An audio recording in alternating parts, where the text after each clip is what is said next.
જય સ્વામિનારાયણ. આજના દર્શન. જય ગણપતિ દાદા. જય કષ્ટભંજન દેવી. ગુડ મોર્નિંગ બોલો ભાઈ. જય સ્વામિનારાયણ. Good morning. જય સ્વામિનારાયણ. જય શ્રી રામ. જય શ્રી કૃષ્ણ. જય માતાજી. નમઃ પાર્વતી પતિ. હર હર મહાદેવ. સિદ્ધેશ્વર મહાદેવની જય. પતંગ ચગાવે છો? હા, કોની કપાઈ નક્કી નથી આમાં. આપણે તો ન જ કપાય. આપણે કાપવાની ઘણા કોશિશ કરી પણ કપાણી જ નહીં. નો કપાણી ને? ન કપાય. હા, આપણી પતંગ થોડી કપાય. આગળ આવો. હાલો નીલાભાઈ, લ્યો લ્યો સગાવો. તારે પતંગ સગાવવાની હે? હા જો લે દાદા ઉડ્યા ધામ. હે દાદા, તમારી કાપી દાદા. હવે પ્રિયા કોની કાપવાની? જવા દેવાની? લાગી ગયો પેન? છૂટી. હે હે નથી લાગ્યો. જોજો હો નીલાભાઈ ને કઈ. હાલો ગઈ. પતંગ ચગાવવાની તારે કઈ? બે હે? દોરી છે હે? દોરી વાળી સગાવાની છે? જો આ નવી પતંગ કોકની બગડે તો અહીંયા જરીક ફાટી ત્યાં નાખી દીધી. અમે નાના હતા ને અહીં ગુંદર પટ્ટી મારી પછી આ અત્યારે એવું ન હોય, તૂટી એટલે ઘા. જરાક ફાટી ત્યાં તો 8 રૂપિયાની એક પતંગ છે. અને એ થાકી ગયા પતંગ સગાવી. આમ જો આમ તેમ થઈ શકે હો કાના બન્યા. આય જણી. જો આ સલાળાનો નજારો ને ઉત્તરાયણ અને પતંગ એટલા સડે છે ઉપર. નીલાભાઈ કેમ લાગે છે હવે? હે? હું રેડી. જો પતંગ એકાદી સગાવો.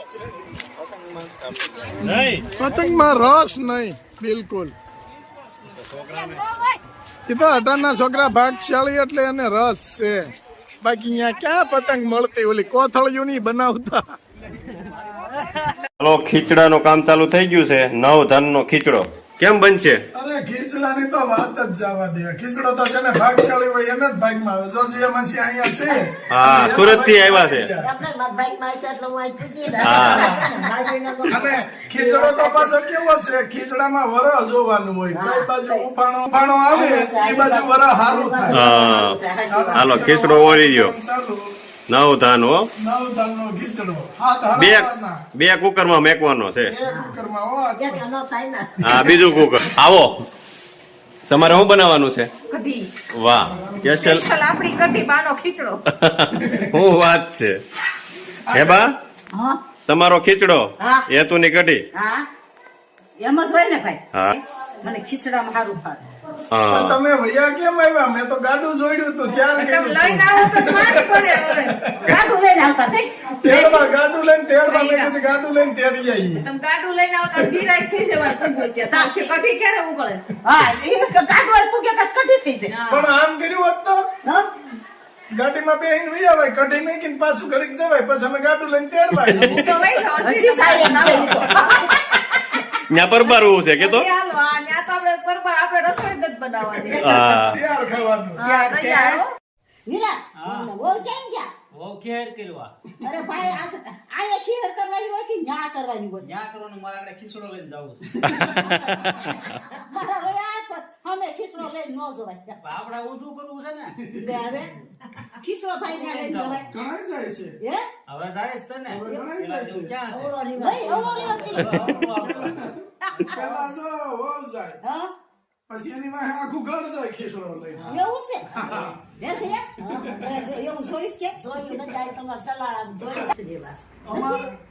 જેમાં શીખે સલાડમ બધું નવું નવું જોયું. અહીંયા તમે અનેક નવું ભાળજો. હા સાચી વાત છે. બોલે અમારે ભગુ કાકા એને અમે કીધું 2 મિનિટ અમને ફાળવો, કારણ કે કલાકાર છે, સમય હોય નહીં. અને લોક સાહિત્યકાર ભીખુ કાકા. અને કોઈ પણ ને ડાયરાનો લોક સાહિત્યનો ઓર્ડર આપવો હોય, ડાયરો કરવો હોય તો ભીખુ કાકાનો કોન્ટેક્ટ કરો અથવા તો અમારો કોન્ટેક્ટ કરો. ભીખુ કાકા નંબર બોલી જાવ તમારો. અમારો નંબર બોલી જાઓ. 94 વાહ, લોક સાહિત્યકાર છે લોક સાહિત્યકાર અને જમાવટ જ અને હોય. કોઈ એવું નથી કે આપણે મોટા કલાકારની જેમ, પણ એનું સામાન્ય જીવન છે. એટલે આમ કલાકાર મોટા છે કલાકાર પણ મોટા. સામાન્ય લોકોની જેમ જીવન જીવે છે. જો હાવ હાદાઈ હા, ખેતી કરે અને કા ભીખુ કાકા, ડાયરો અને ગમે ત્યાં કે નાના માણસો ની હોય નાના માણસો ની જાય છે. હવ કોઈ એવું નથી ભીખુ કાકા ને 5 સ્ટાર ગાડી જોઈ, ઓલી ગાડી જોઈ, બસમાં હતા ને વિયા ભીખુ કાકા. કા ભીખુ કાકા, હમણાં ક્યાં ગયા હતા આપણે? સુરત ની ઓલી બાજુ તમે કેતા હતી.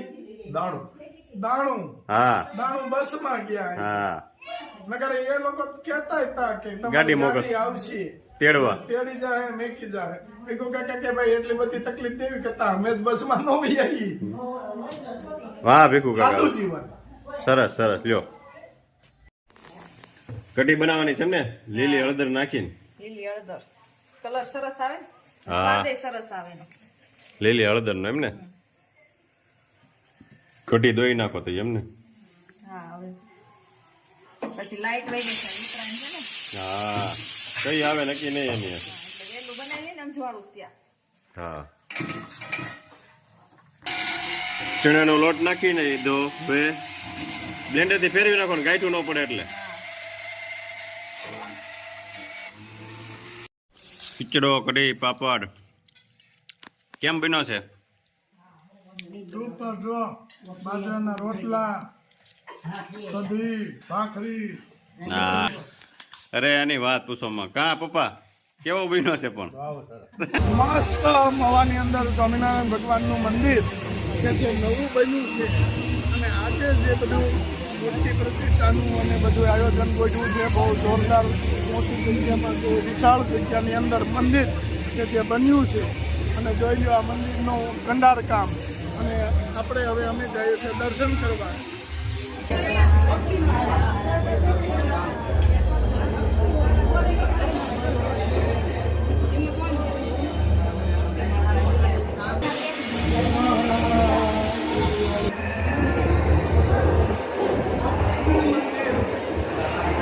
આરસથી બનાવેલું છે. 100 કરોડ રૂપિયાના ખર્ચે આ મંદિર બન્યું છે. આખું મંદિર આરસથી બન્યું છે અને 100 કરોડ રૂપિયાના ખર્ચે ભવ્ય મંદિર બન્યું છે. તો બહુ સરસ મંદિર છે.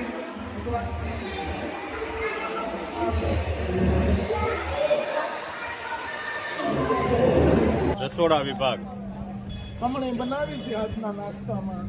સવારના નાસ્તામાં ખમણી, ભવ્ય રસોડું.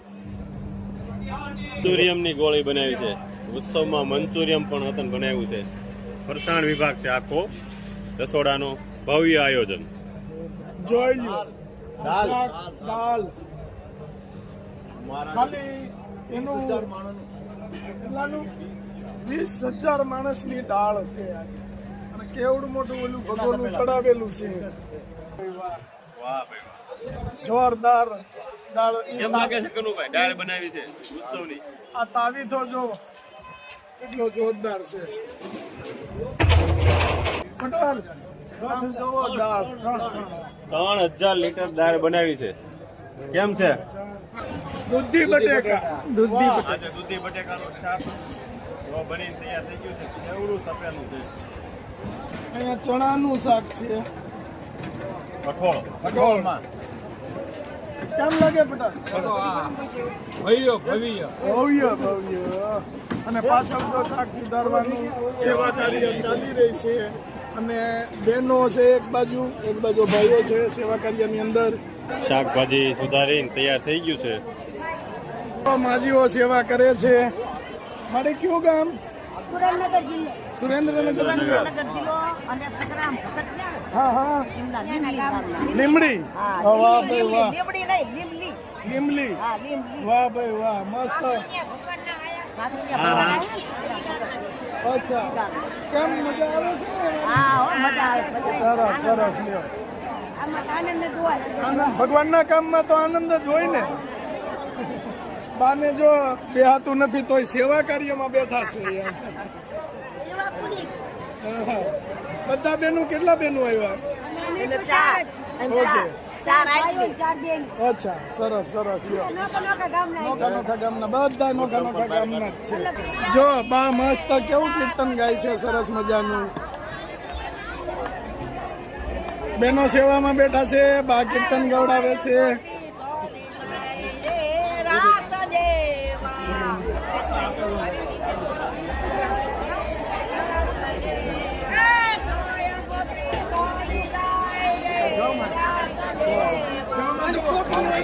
વાહ ભાઈ વાહ. જો આ ભાઈ ભાવનગરની સેવામાં આવ્યા છે. શું નામ તમારું? અનિલભાઈ સોલંકી. વાહ ભાઈ વાહ, સરસ. કેમ મજા આવે છે ને સેવા કરવાની? સરસ, સરસ. જય સ્વામિનારાયણ. જય સ્વામિનારાયણ. સ્વામિનારાયણ મહુવા ખાતે નવું મંદિર બન્યું, નૂતન શ્રી સ્વામિનારાયણ મંદિર. છેલ્લા 10-12 વર્ષથી કામ ચાલતું હતું, પણ છેલ્લા 2 વર્ષમાં આખું કામ પૂર્ણ થયું છે, વધારે પડતું. અને એનો 16 તારીખે પ્રતિષ્ઠા મહોત્સવ પ્રતિષ્ઠા થઈ અને સંપન્ન થશે. પ્રતિષ્ઠા ભગવાનની રાજુભાઈ અને શું નામ છે બધાને? ગુલાબભાઈ, રાજુભાઈ, અરુણભાઈ, બધા ભક્તો અત્યારે પ્રતિષ્ઠા ઉત્સવમાં પધાર્યા છે. લાભ લેવા અમને ખૂબ આનંદ થયો. અવારનવાર આવતા રહેજો મહુવા મંદિરે. જ્યારે જ્યારે પધારો અચૂક અહીંયા દર્શન કરજો, અહીંયા પ્રસાદનો લાભ લેજો, અહીંયા રોકાજો. અહીંયા દરિયાકાંઠે ભવાની માતાજીનું મંદિર છે, જ્યાં રુક્ષ્મણીજી માતાજીનું અપહરણ કૃષ્ણ ભગવાને કરેલું. એ પેલા શાસ્ત્રમાં એને મુંદનપુરા મહુવાને કહેવાતું. અત્યારે મહુવા તરીકે આપણે બધા જાણીએ છીએ. અને ગુજરાતનું કાશ્મીર કહી શકાય. એટલી બધી અહીં નાળિયેરીઓ, હરિયાળી, દરિયાનો કાંઠો, સુંદર મજાની આબોહવા. અને હવે તો આ ભગવાનનું સાનિધ્ય અને સંતોનો સંગ, એટલે સોનામાં સુગંધ ભળી જાય. એવી રીતે આ મહુવા શહેરમાં જે સોનાના કળશ મંદિરમાં ખેડા છે. આવનારી 16 તારીખેનો પ્રાણ પ્રતિષ્ઠા ભવ્યાથી ભવ્ય રીતે ઉજવાશે. અને આપણને સૌ કોઈને ભગવાન દિવ્ય દર્શન આપશે. જય સ્વામિનારાયણ. જય સ્વામિનારાયણ. તમને શું થઈ જાય છે? તમને તમારા માતા પિતા ગમતા હતા 25-30 વર્ષ સુધી. તમારા મા બાપ તમને ગમતા હતા, તો સાસુ સસરા તમને કેમ નથી ગમતા? તમને શું થઈ જાય છે?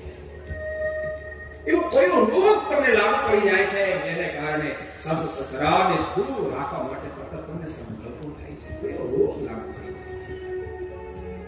પોતાની એ રોગના ભોગ તમારા સાસુ સસરા જરૂર બિચારા બનશે, પણ એ બનશેના કરતા તમે ભયંકર એ રોગના ભોગતા બનશો. તમે બનશો રોગના ભોગતા બનશો.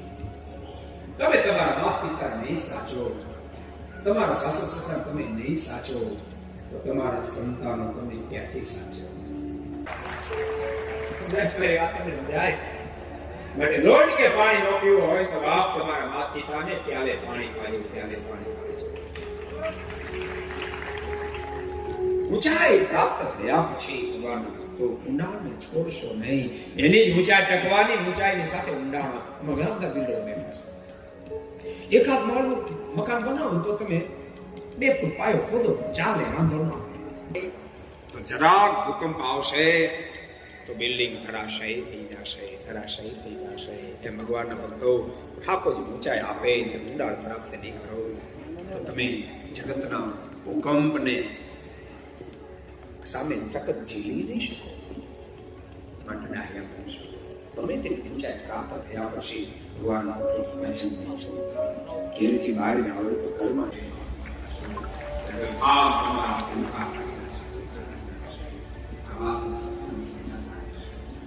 સામે વળી હાથ જોડીને જય સ્વામિનારાયણ ઘરે મોઢું આવે ત્યારે બાપુને